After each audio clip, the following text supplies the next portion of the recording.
दर्शन नगर नाम के गांव में सुरेश नाम का आदमी अपनी पत्नी रानी के साथ रहता था। उनके चीकू और चिंकी नाम के बच्चे थे। एक दिन सुरेश काम से वापस आ रहा होता है, तभी उसे एक सुनहरा ताला दिखता है। सुरेश ताले के पास जाता है और वो चमकता हुआ ताला उठा लेता है।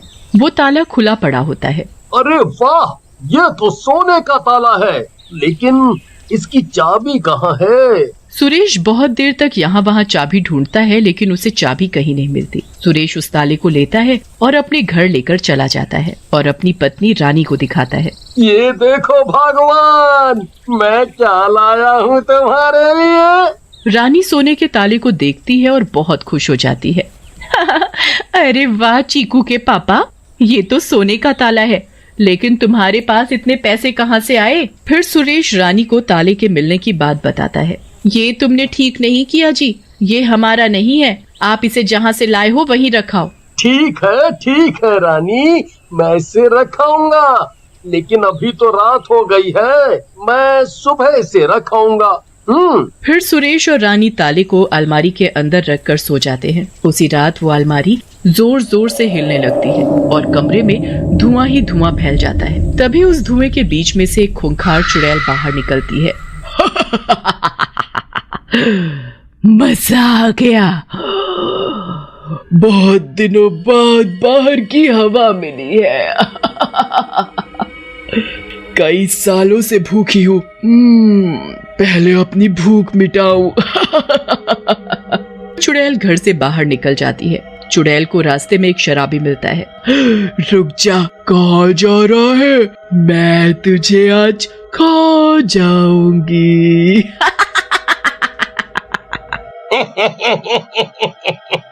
क्या बात कर रही हो मैडम? कहीं फिल्म की शूटिंग हो रही है क्या? बिल्कुल चुड़ैल लग रही हो। मैं असली की चुड़ैल हूँ, समझा क्या? मैं तुझे अभी खा जाऊंगी। मैडम, सारा नशा उतार दिया आपने। चलो अपना काम करो, मुझे फिर से मूड बनाना पड़ेगा। शराबी की बात सुनकर चुड़ैल को गुस्सा आ जाता है और वो शराबी को मारकर खा जाती है। अगले दिन शराबी की लाश गांव वालों को मिलती है। ओहो, ये तो भोलू शराबी है, लेकिन इसको किसने ऐसे मारा? इसका तो सर खा गया है कोई। भाइयों, हमें भी होशियार रहना पड़ेगा, लगता है कोई जंगली जानवर आ गया है गांव में। फिर गांव वाले भोलू शराबी की लाश का अंतिम संस्कार कर देते हैं। उधर सुरेश भी उस ताले को दिन में उसी जगह पर वापस रखकर अपने काम पर जाने लगता है। सुरेश गुस्से में बड़बड़ाते हुए जा रहा होता है, तभी उसका दोस्त टीकू उसे मिलता है। क्या हुआ सुरेश भैया? रानी भाभी ने मारा क्या सुबह सुबह? गुस्से में लग रहे हो? टीकू भैया मजाक मत करो, हमारा मूड खराब है। रानी की वजह से मैं अमीर बनते बनते रह गया। अमीर बनते रह गया? भला ऐसा क्या खजाना मिल गया तुम्हें सुरेश भैया? जरा मैं भी तो सुनूं। फिर सुरेश टीकू को ताला मिलने की बात बताता है, जिसे सुनकर टीकू लालच में आ जाता है और सुरेश के जाते ही उसी जगह पर पहुंचता है जहां सुरेश ने ताला वापस रखा था। टीकू को वो चमकता हुआ ताला वहीं मिल जाता है। ये रानी और सुरेश इतने बेवकूफ हैं, इतना बड़ा सोने का ताला, ये तो करोड़ों का है। मैं तो इसे ले जाकर अपने घर में रख लेता हूँ। ऐसा कहकर टीकू ताले को उठाता है और अपने घर में लेकर चला जाता है और अपने कमरे में रखकर सो जाता है। रात में चुड़ैल ताले से बाहर आती है। इस लालची ने मुझे अपने घर पर रख लिया। ये तो अपने आप ही मरने चला आया। ऐसा कहकर चुड़ैल सोते हुए टीकू को गर्दन से पकड़कर उठा लेती है। चुड़ैल, आप कहाँ से आई? मुझे क्यों मारना चाहती हो? जो सोने का ताला तूने उठाया था, मैं उसी ताले में रहती हूँ। लेकिन इससे पहले तो वो ताला सुरेश के पास था, तुमने उसे क्यों नहीं मारा? क्योंकि क्योंकि वो परिवार तेरी तरह लालची नहीं है। सुरेश की पत्नी ने अपने परिवार को बचा लिया। मैं केवल दुष्ट और लालची लोगों को मारती हूँ। अब तेरा लालच तेरी भी जान लेगा। ऐसा कहकर चुड़ैल टीकू को मारकर उसका सर खा जाती है। अगले दिन टीकू की लाश उसके घर के बाहर मिलती है। गांव वाले उसके घर के सामने इकट्ठा हो जाते हैं। सोने का ताला देखकर राजन को लालच आ जाता है और वो चुपके से ताले को उठा लेता है। इन बेवकूफ गांव वालों को अफसोस मनाने दो। मैं तो ये सोने का ताला उठाऊं। लेकिन सुरेश राजन को ताले को उठाते हुए देख लेता है, लेकिन डर के मारे किसी से कुछ नहीं कहता। उधर राजन अपने घर में ताला ले जाता है और उसे अपनी खटिया के नीचे रख देता है। आज तो बहुत थक गया मैं। इस ताले को सुबह गरीब चंद सुनार के पास ले जाकर बेच देता हूँ।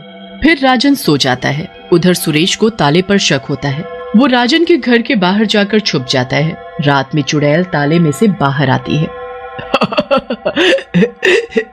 एक और लालची आदमी।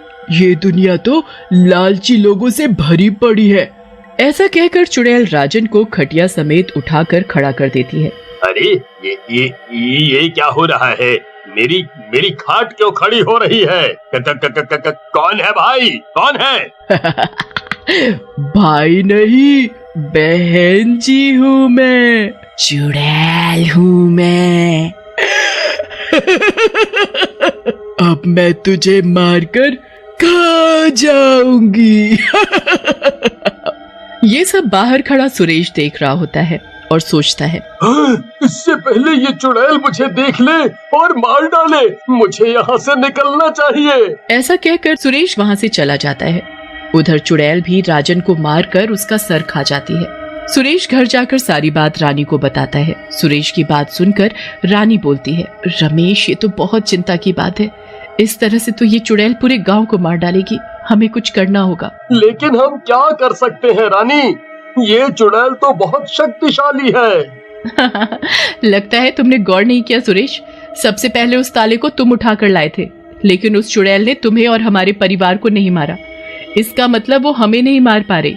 अब हमें ही उस चुड़ैल से निपटना होगा। फिर रानी और सुरेश राजन के घर से जाकर वो ताला ले आते हैं और सोने का नाटक करने लगते हैं। रात होते ही चुड़ैल ताले से बाहर आती है। इस ताले से आजाद होकर मैं इस गांव में आ गई। मजा ही आ गया। रोज खाने को मिल रहा है। तभी चुड़ैल की नजर सुरेश पर पड़ती है और वो बोलती है, इन दोनों की ईमानदारी ने मुझे रोका हुआ है, नहीं तो इन दोनों का भी मांस खाने को मिल जाता। लेकिन ये दोनों ही मेरे लिए खतरे की घंटी है, क्योंकि अगर इन्होंने वो चाबी ढूंढकर इस ताले को बंद कर दिया तो मैं फिर से कैद हो जाऊंगी। ऐसा कहकर चुड़ैल वहाँ से चली जाती है। अगले दिन सुबह रानी और सुरेश मुखिया के पास जाते हैं और उसे सारी बात बताते हैं, जिसे सुनकर मुखिया बोलते हैं, अगर ये बात सच्ची है तो गांव वाले खतरे में हैं। हमें उस ताले की चाबी को ढूंढना होगा। फिर गांव वाले सुरेश, रानी और चिंकी और चीकू सब मिलकर उस ताले की चाबी को ढूंढने लगते हैं। एक झाड़ी के पास चिंकी को एक चाबी मिलती है। पापा मुझे चाबी मिल गई, ये देखो। चिंकी की बात सुनकर सारे के सारे लोग उसके पास चले जाते हैं। सुरेश हंसता हुआ चिंकी से बोलता है, शाबाश मेरी बच्ची, तूने तो कमाल कर दिया। तूने जान बचा ली गांव वालों की। फिर गांव वाले वापस गांव की तरफ जाने लगते हैं, लेकिन तब तक रात होनी शुरू हो जाती है और चुड़ैल भी ताले से बाहर आ जाती है। आज तो सारे गांव वाले साथ में ही है। लगता है सब एक साथ ही मरना चाहते हैं। दुष्ट चुड़ैल, आज हम नहीं तू जाएगी इस दुनिया से। चुड़ैल गांव वालों की तरफ बढ़ती है, लेकिन तब तक चीकू ताले तक पहुंच जाता है और चाबी से ताले को बंद कर देता है। ताला बंद करते ही चुड़ैल ताले की तरफ खींची चली जाती है और वापस ताले में कैद हो जाती है। शाबाश शाबाश मेरे बच्चे चीकू, तुम बहुत बहादुर हो। तुमने गांव वालों की जान बचा ली।